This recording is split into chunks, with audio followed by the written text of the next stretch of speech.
Hello friends, இந்த வீடியோவில் நம்ம என்ன பார்க்க போகிறோம் அப்படின்னா, ஆல்ரெடி உங்களுக்கு 2016லேருந்து 2023 வரைக்கும் டிஎன்பிஎஸ்சியில் தமிழில் கேட்கப்பட்ட ஓல்டு கொஷின் தான் பார்த்துட்ருக்கோம்.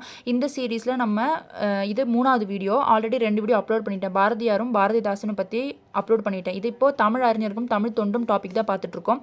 அதில் இப்போது 3வதாக பார்க்க போகிறது நாமக்கல் கவிஞர் வே ராமலிங்கனார் பற்றியும் கவிமணி தேசிக விநாயகம் பிள்ளை அவரை பற்றியும் பார்க்குறோம். சரிங்களா? 2 பேரில் கொஞ்சம் கொஸ்டின் கம்மியாக இருக்கும், அதனால தான் ஒரே வீடியோ எடுத்துகிட்டு வந்திருக்கேன். இந்த வீடியோ உங்களுக்கு யூஸ்ஃபுல்லாக இருந்தால் லைக் பண்ணுங்கள். ஓகேங்களா? இப்போ வீடியோக்குள்ளே போகலாம். அயலார் தமக்கும் அன்பே செய்யும் நாணம் கெடாமல் நட்பு கொண்டாடும் பெண்மையை இப்படி புகழ்ந்தவர் யாருன்னு கேட்டிருக்காங்க. ஓகேங்களா? பெண்மையை இப்படி புகழ்ந்தவர் யாரு? அயலார் தமக்கும் அன்பே செய்யும் நாணம் கெடாமல் நட்பு கொண்டாடும் பெண்மையை இப்படி புகழ்ந்தவர் யாருன்னு கேட்டால் நாமக்கல் கவிஞர் வே ராமலிங்கனார். ஓகேங்களா? அடுத்த கொஸ்டின் பாருங்க. தமிழன் என்றோர் இனம் உண்டு, தனியே அவருக்கு ஒரு குணம் உண்டு. இது ரொம்ப எல்லாத்துக்குமே தெரிஞ்ச காட்சி தான். இது கூர்னது யாரு? நாமக்கல் கவிஞர் வே ராமலிங்கனார். ஓகேங்களா? அடுத்த கொஸ்டின் பாருங்க. இது ஒரு பொறுத்துக. வசன நடை கைவந்த வள்ளலார் யாருன்னு கேட்டால் ஆறுமுக நாவலர். வசன நடை கைவந்த வள்ளலார் யாருன்னு கேட்டால் ஆறுமுக நாவலர். புதுநெறி கண்ட புலவர் யாரு? ராமலிங்க அடிகள். தைரியநாதர் யாரு? வீரமா முனிவர். காந்திய கவிஞர் யாரு? நாமக்கல் கவிஞர். இந்த காந்திய கவிஞர்ன்ற இந்த ஒரு இதே வே ராமலிங்கனார் காந்திய கவிஞர்னு நம்ம சொல்லுவோம். இந்த ஒரே கொஸ்டின் எத்தனை வாட்டி ரிப்பீட் ஆகுதுன்றது நீங்கள் பாருங்கள். ஓகேங்களா? அடுத்த கொஸ்டின் பாருங்கள். பெண்மைக்கு பன்முகங்கள் உண்டு என கூறியவர் யார்? பெண்மைக்கு பன்முகங்கள் உண்டு என கூறியவர் யாருன்னு கேட்டால் நாமக்கல் கவிஞர் வே ராமலிங்கனார். ஓகேங்களா? அடுத்த கொஸ்டின் பாருங்கள். தமிழக அரசின் முதல் அரசவை கவிஞர் யார்? நாமக்கல் கவிஞர் வே ராமலிங்கனார். கவிஞர் வே ராமலிங்கனார் தான் தமிழக அரசின் முதல் அரசவை கவிஞர்ன்றாங்க. ஓகேங்களா? அடுத்து பாருங்கள். தமிழக மக்களால், நான் சொன்னேன்னா இந்த கொஸ்டின் ரிப்பீட் ஆகும்னு, அப்படியே ரிப்பீட் ஆகிருக்கு பாருங்கள். தமிழக மக்களால் காந்திய கவிஞர் என வழங்கப்படுபவர் யார்? நாமக்கல் கவிஞர் வே ராமலிங்கனார். ஓகேங்களா? அடுத்த கொஸ்டின் பாருங்கள். தமிழக மக்களால், இதெல்லாம் அடுத்தடுத்த கொஸ்டினில் ரிப்பீட்டடாக கேட்டது. தமிழக மக்களால் காந்திய கவிஞர் என அழைக்கப்படுபவர் யார்? நாமக்கல் கவிஞர் வே ராமலிங்கனார். அடுத்த கொஸ்டின் பாருங்கள். நாமக்கல் கவிஞரின் படைப்புகளின் எண்ணிக்கை, அவர் சில நூல்கள் படைச்சிருப்பாரு, அது எவ்வளோ இருக்குன்றது இங்கே கேட்டிருக்காங்க. ஓகேங்களா? அப்போ பாருங்கள். இசை நாவல்கள் எவ்வளோ? 3. புதினங்கள் எவ்வளோ? 5. கவிதை தொகுப்புகள் எவ்வளோ? 10. மொழிபெயர்ப்புகள் எவ்வளோ? 4. ஓகேங்களா? அப்போது இசை நாவல்கள் எவ்வளோ? 3. புதினங்கள் 5. கவிதை தொகுப்புகள் 2. மொழிபெயர்ப்புகள் 4. ஓகேங்களா? அப்போ ஆன்சர் பி.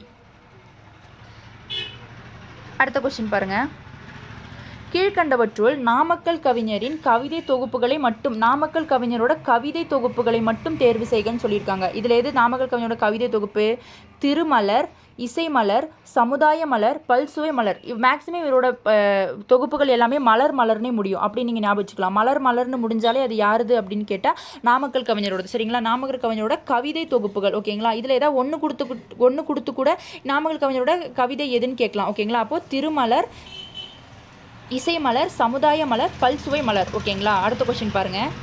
உப்பு சத்தியாகிரக தொண்டர்கள் வழிநடை பாடலாக பாடக்கூடிய கத்தியின்றி ரத்தமின்றி யுத்தமின்றி வருகுது அப்படின்ற பாடல் யார் பாடினானா? நாமக்கல் கவிஞர் வே ராமலிங்கனார். இவர் ஏன் காந்திய கவிஞர் சொல்கிறாரு? இவர் காந்திய கொள்கையை பின்பற்றினால இவர் காந்திய கவிஞர்னு அழைக்கிறாங்க. சரிங்களா? அதன்படி உப்பு சத்தியாகிரக தொண்டர்கள் வழிநடை பாடலாக பாடக்கூடிய கத்தியின்றி ரத்தமின்றி யார் பாடினதுன்னு கேட்டால் நாமக்கல் கவிஞர் வே ராமலிங்கனார். ஓகேங்களா? அடுத்த கொஸ்டின் பாருங்கள். நாமக்கல் கவிஞருக்கு பத்மபூஷன் விருது வழங்கி சிறப்பித்தது யாருன்னு கேட்டால் நடுவண் அரசு. ஓகேங்களா? எந்த அரசு கொடுத்துருக்காங்க அப்படின்றத கேட்டிருக்காங்க. நாமக்கல் கவிஞருக்கு பத்மபூஷன் விருது வழங்கி சிறப்பித்தது யாருன்னு கேட்டால் நடுவண் அரசு. ஓகேங்களா? அடுத்த கொஸ்டின் பாருங்கள். தமிழகத்தின் முதல் அரசவை கவிஞராக விளங்கியது யார்? நாமக்கல் கவிஞர் வே ராமலிங்கனார். அடுத்த கொஸ்டின். ஓகே, இவ்வளோதான் நாமக்கல் கவிஞர் பற்றின கொஸ்டின். இவ்வளோதான். அடுத்து நம்ம யாரை பார்க்க போகிறோம்னா கவிமணியை பற்றி பார்க்க போகிறோம். சரிங்களா? கவிமணி தேசிக விநாயகம் பிள்ளையை பற்றி பார்க்க போகிறோம். நாடகசாலையொத்த நாற்கர சாலையொன்று நீடுலகில் உண்டோ நிகழ்த்து என்று யார் கூறியதுன்னு கேட்டால் கவிமணி. ஓகேங்களா? நாடக சாலையொத்த நாற்கர சாலையொன்று நீடுலகில் உண்டோ நிகழ்த்து என்று யார் கூறியதுன்னு கேட்டால் கவிமணி தேசிய விநாயகம் பிள்ளை. ஓகேங்களா? அடுத்த கொஸ்டின். நீதி திருக்குறளை நெஞ்சார தம் வாழ்வில் ஓதி தொழுக எழுக ஓர்ந்து, இவ்வாறு திருக்குறளின் பெருமையை பாடியவர் யாருன்னு கேட்டால் கவிமணி. நீதி திருக்குறளை நெஞ்சார தம் வாழ்வில் ஓதி தொழுது எழுக ஓர்ந்து அப்படின்னு சொன்னது யாருன்னா கவிமணி தேசிய விநாயகம் பிள்ளை. ஓகேங்களா? அடுத்த கொஸ்டின், மருமக்கள் வழி மான்மியம் என்ற நூலை எழுதியவர் யாரு? கவிமணி. மருமக்கள் வழி மான்மியம் என்ற நூலை எழுதியவர் யாரு? கவிமணி. மலரும் மாலையும் என்ற நூலை இயற்றியவர் யார்? கவிமணி. அவர் நூல் தான் அடிக்கடி கேட்டிருக்காங்க, நூல் நல்லா பார்த்து வச்சுக்கோங்க. மலரும் மாலையும் அப்படின்றது வந்து இவரோட கவிதை தொகுப்பு. ஓகேங்களா, இந்த மலரும் மாலைன்றது வந்து இவரோட கவிதை தொகுப்புன்னு சொல்லுவாங்க. ஓகேங்களா, அடுத்த கொஸ்டின் பாருங்க.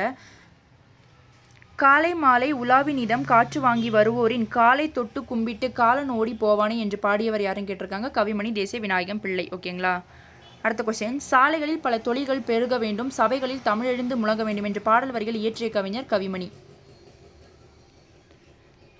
தேனிலே ஊறிய செந்தமிழின் சுவை தேரும் சிலப்பதிகாரம் என்று பாராட்டியவர்? கவிமணி.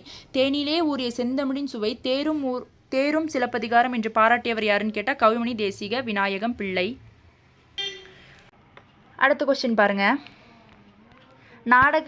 நாடகச்சாலை ஒத்த நாற்கரச்சாலை ஒன்று நீடுலகில் உண்டோ நிகழ்த்து. இது 2வது வாட்டி ரிப்பீட் ஆகுது. யாரு? கவிமணி தேசிக விநாயகனார். ஓகேங்களா, அடுத்த கொஸ்டின் பாருங்க.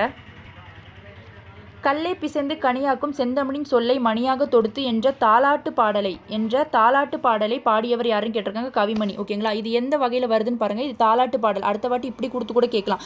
இது எந்த வகை பாட்டுன்னு கூட கேட்கலாம். தாலாட்டு பாடல். கல்லை பிசைந்து கனியாக்கும் செந்தமிழின் சொல்லை மணியாக தொடுத்து என்ற தாலாட்டு பாடலை பாடியவர்? கவிமணி தேசிக விநாயகம் பிள்ளை. ஓகேங்களா, அடுத்த கொஸ்டின் பாருங்கள். ஆண்டி பண்டாரம் உனை வேண்டிக் கொண்டேனே என்று நாட்டுப்பாடலை ஒட்டி தீண்டாதார் விண்ணப்பம் பாடியவர் யாருன்னு கேட்டால் கவிமணி தேசிக விநாயகனார். ஆண்டி பண்டாரம் உனை வேண்டிக் கொண்டேனே என்னும் நாட்டுப்புற பாடலை ஒட்டி தீண்டாதார் விண்ணப்பம் பாடியவர் யாருன்னு கேட்டால் கவிமணி தேசிக விநாயகனார். ஓகேங்களா, அடுத்த கொஸ்டின். கவிமணி எனும் பட்டம் தேசிக விநாயகருக்கு வழங்கிய அமைப்பு எதுன்னு கேட்டிருக்காங்க? சென்னை மாகாண தமிழ் சங்கம். இங்கே பாருங்கள், கவிமணின்றது அவரோட பட்டம். ஓகேங்களா, அப்போ தேசிக விநாயகம் பிள்ளை தான் அவரோட பெயர். கவிமணின்றது அவருக்கு கொடுத்த பட்டம். ஓகேங்களா, இது எந்த விநாயகர் வழங்கிய அமைப்பு எதுன்னு கேட்டிருக்காங்க? சென்னை மாகாண தமிழ்ச்சங்கம். சென்னை மாகாண தமிழ்ச்சங்கம். ஓகேங்களா, ஓகே. இதோட வந்து உங்களுக்கு கவிமணி பற்றியும் நாமக்கல் கவிஞர் பற்றியான கொஸ்டின்ஸ் முடிஞ்சிருச்சு. இது உங்களுக்கு யூஸ்ஃபுல்லாக இருந்திருக்கும்னு நினைக்கிறேன். இது உங்களுக்கு பிடிச்சிருந்தா லைக் பண்ணுங்கள், ஷேர் பண்ணுங்கள். ஏதாவது கருத்து தெரிவிக்கணும்னா கமெண்ட்டில் சொல்லுங்கள். ஓகேங்களா, இனி அடுத்த வீடியோவில் பார்ப்போம். தேங்க்யூ.